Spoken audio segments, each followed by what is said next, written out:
আসসালামু আলাইকুম। আজকে সাইবার সিকিউরিটির একটা গুরুত্বপূর্ণ টপিকস নিয়ে আলোচনা করব। তো সেটা হলো সাইবার কিল চেইন। তো সাইবার কিল চেইন হলো একটা সাইবার নিরাপত্তা মডেল যা প্রথমে লকহিড মার্টিন নামে একটা কোম্পানি তৈরি করে। সাইবার কিল চেইনের মূল উদ্দেশ্য হলো যে অ্যাটাকার কিভাবে একটা সাইবার আক্রমণ চালায় সেই পুরো প্রক্রিয়াটি ধাপে ধাপে বোঝা এবং প্রতিটি ধাপে কিভাবে ডিফেন্স নেওয়া যায়। সাইবার কিল চেইনের 7টা ধাপ আছে। প্রথম ধাপটা হলো রিকনাইসেন্স, অর্থাৎ তথ্য সংগ্রহ করা। এখানে অ্যাটাকার টার্গেট সম্পর্কে যত বেশি সম্ভব তথ্য জোগাড় করে। তো এটা আক্রমণের প্রথম ধাপ। এখানে শুধু খোঁজখবর নেওয়া হয়, কোনো আক্রমণ করা হয় না। সহজে যদি উদাহরণ দেই, কোনো বাড়িতে যদি চোর ঢোকে, সে প্রথমে দেখবে যে কোথায় দরজা, কোথায় জানালা, কোনটা দুর্বল, কে কখন আসে যায়, এগুলো দেখেই বুঝবে যে কোন দিক দিয়ে ঢোকা সহজ। ঠিক একইভাবে অ্যাটাকার টার্গেট সম্পর্কে এমন তথ্য সংগ্রহ করে যে অ্যাটাকার কি কি তথ্য আসলে খোঁজে। অ্যাটাকার খোঁজে যে নেটওয়ার্ক কিভাবে সেট আপ করা আছে, কোন কোন ইমেইল অ্যাড্রেস আছে, ওয়েবসাইটে কি তথ্য রয়েছে, কোন এমপ্লয়ির নাম কি, ডেজিগনেশন কি, কোন সার্ভিস বা সিস্টেম ব্যবহার করে, কোন জায়গায় নিরাপত্তা দুর্বলতা থাকতে পারে। তো রিকনাইসেন্সের মূল লক্ষ্য হচ্ছে যে টার্গেটের ভালনারেবিলিটি খুঁজে বের করা, যাতে ভবিষ্যতে আক্রমণ করা সহজ হয়। সেকেন্ড স্টেপ হলো ওয়েপনাইজেশন, অর্থাৎ অস্ত্র তৈরি। তো অ্যাটাকার যে তথ্য জোগাড় করেছে তা ব্যবহার করে আক্রমণ চালানোর জন্য একটা টুল বা যন্ত্র প্রস্তুত করে। তো এই ধাপে আসলে কোনো আক্রমণ করা হয় না, শুধু প্রস্তুতি নেওয়া হয়। খুব সহজে একটা উদাহরণ যদি দেওয়া যায়, তো ধরি কেউ একটা বাড়ি সম্পর্কে তথ্য জেনেছে। তো এখন সেই তথ্য ব্যবহার করে ডুপ্লিকেট চাবি বানাচ্ছে বা একটা বিশেষ যন্ত্র তৈরি করছে যাতে সে ঘরে ঢুকতে পারে।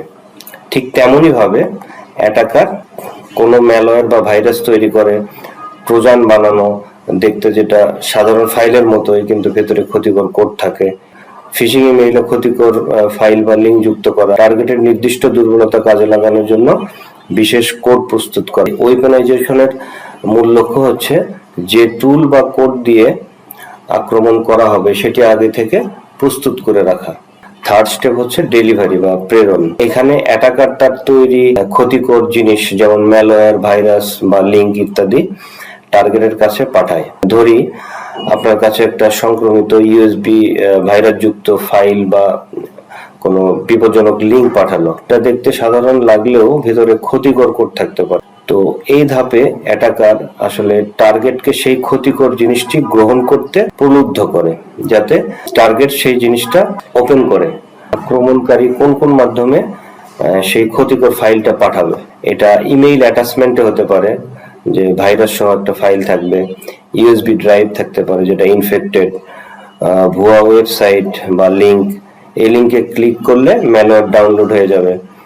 এছাড়া মেসেজ লিঙ্ক হতে পারে, ডকুমেন্ট ফাইল, ভেতরে ম্যালিসিয়াস কোড থাকতে পারে।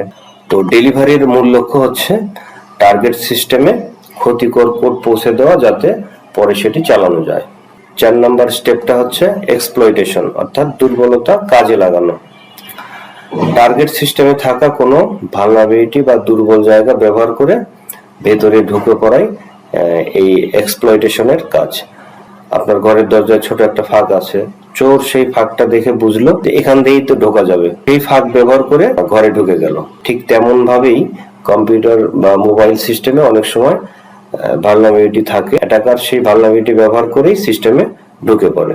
এই ধাপে আসলে কি হয়, এখানে অ্যাটাকার ম্যালওয়্যার চালায়, ম্যালওয়্যার সিস্টেমের দুর্বলতা খুঁজে বের করে, তারপর সেই দুর্বল জায়গা ব্যবহার করে সিস্টেমে প্রথমবারের মতো প্রবেশ করে। তো এক্সপ্লয়টেশনের মূল লক্ষ্য হচ্ছে টার্গেট সিস্টেমে প্রাথমিকভাবে ঢোকার সুযোগ, অর্থাৎ ইনিশিয়াল অ্যাক্সেস পাওয়া। তো 5 নম্বর স্টেপ হচ্ছে ইনস্টলেশন। এখানে অ্যাটাকার সিস্টেমে ঢুকে যাওয়ার পরে সেখানে নিজের একটা গোপন দরজা লাগিয়ে দেয়, যাতে পরে আবার চাইলে সহজেই ফিরে আসতে পারে। যে কেউ আপনার ঘরে চুপি চুপি ঢুকে একটা ডুপ্লিকেট চাবি বানিয়ে নিল, তো এখন আমি দরজা বন্ধ করলেও সে যে কোনো সময় সে চাবি দিয়ে আবার ঘরে ঢুকতে পারবে। ঠিক তেমনই ভাবে অ্যাটাকার কম্পিউটার বা মোবাইলে ম্যালওয়্যার বা ব্যাকডোর ইনস্টল করে দেয়। এগুলো তাদের জন্য একটা স্থায়ী প্রবেশ পথ হিসেবে তৈরি করে। তো ইনস্টলেশনের মূল লক্ষ্য হচ্ছে সিস্টেমে এমন কিছু ইনস্টল করা যাতে অ্যাটাকার পরেও সহজভাবে এখানে ঢুকতে পারে। 6 নম্বর স্টেপ হলো কমান্ড অ্যান্ড কন্ট্রোল, যাকে সংক্ষেপে C2 বলে। এখানে অ্যাটাকার আক্রান্ত কম্পিউটার বা সিস্টেমের সঙ্গে লুকানো যোগাযোগ লাইন তৈরি করে দূর থেকে রিমোটলি সিস্টেমকে নিয়ন্ত্রণ করতে পারে, যেমন কমান্ড পাঠানো, ডেটা দেখা, তথ্য চুরি করা ইত্যাদি। কেউ গোপনে আপনার রোবট খেলনা একটা রিমোট লাগিয়ে দিল, তো এখন তো আপনার রিমোটটা আর কাজ করবে না, কিন্তু সে দূর থেকে রিমোট দিয়ে রোবটটাকে কন্ট্রোল করতে পারবে। ঠিক একইভাবে আক্রান্ত সিস্টেমটাকে আক্রমণকারী তার সার্ভারের মাধ্যমে নিয়ন্ত্রণ করতে পারে। এই ধাপে আসলে কি ঘটে?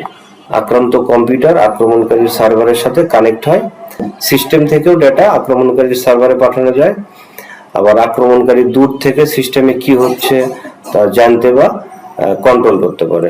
তো কমান্ড এন্ড কন্ট্রোলের মূল লক্ষ্য হচ্ছে আক্রান্ত মেশিন বা সিস্টেমকে দূর থেকে নিয়ন্ত্রণ করা বা রিমোট কন্ট্রোল নেওয়া। তো 7 নম্বর স্টেপটা হচ্ছে অ্যাকশন এন্ড অবজেক্টিভস, অর্থাৎ এটাই চূড়ান্ত কাজ। আগের সব ধাপগুলো যেমন তথ্য সংগ্রহ, অস্ত্র তৈরি, ডেলিভারি, এক্সপ্লয়টেশন, ইনস্টলেশন, এগুলো ছিল প্রস্তুতি। এই ধাপেই আক্রমণকারী তার আসল উদ্দেশ্য হাসিল করে। চোর একটা বাড়িতে ঢুকতে চায় চুরি করার জন্য, তা আগে সে বাড়ির জন্য তথ্য জোগাড় করলো, তারপর ঢোকার উপায় খুঁজলো, তারপর দরজা খুলতে টুলস বানাইলো, ভেতরে ঢুকে রিমোট দিয়ে নিয়ন্ত্রণ নিল, শেষে যা চায় সেটা সে নিয়ে চলে গেল। তো এই শেষ কাজটাই হলো অ্যাকশন এন্ড অবজেক্টিভস। তো অ্যাটাকার এখানে ডেটা চুরি করে, গুরুত্বপূর্ণ ফাইল নষ্ট করে বা সিস্টেম ডিস্ট্রয় করে, র্যানসমওয়্যার চালিয়ে ডেটা লক করে মুক্তিপণ দাবি করে, সিস্টেমের উপর কন্ট্রোল নেয়, এরপর গোপন তথ্য বের করে আনে। এই সকল কাজগুলো অ্যাটাকার করে। অ্যাকশন এন্ড অবজেক্টিভস এর আসল উদ্দেশ্য হচ্ছে আক্রমণের আসল উদ্দেশ্যটা পূরণ করা। আমাদের ডিফেন্স স্ট্র্যাটেজি কি হওয়া উচিত? যে প্রতিটি ধাপেই এই ডিফেন্স নেওয়া সম্ভব। যেমন রিকনাইসেন্সের জন্য আমরা নেটওয়ার্ক মনিটরিং করতে পারি, ওপেন সোর্স ডেটা নিয়ন্ত্রণ করতে পারি, এরপর ডেলিভারির জন্য ইমেইল ফিল্টার বা ফায়ারওয়াল ইউজ করতে পারি, এক্সপ্লয়টেশনের জন্য সফটওয়্যার আপডেট করব, প্যাচ ম্যানেজমেন্ট করব, তো ইনস্টলেশনের জন্য আমরা অ্যান্টিভাইরাস এবং ইডিআর ইউজ করব, কমান্ড এন্ড কন্ট্রোলের জন্য নেটওয়ার্ক ট্রাফিক মনিটরিং করব, অ্যাকশন এন্ড অবজেক্টিভস এর জন্য আমরা ডেটা ব্যাকআপ বা অ্যাক্সেস কন্ট্রোল এগুলো নিতে পারি। তো সাইবার কিল চেইন সম্পর্কে এটাই ছিল আজকের আলোচনা।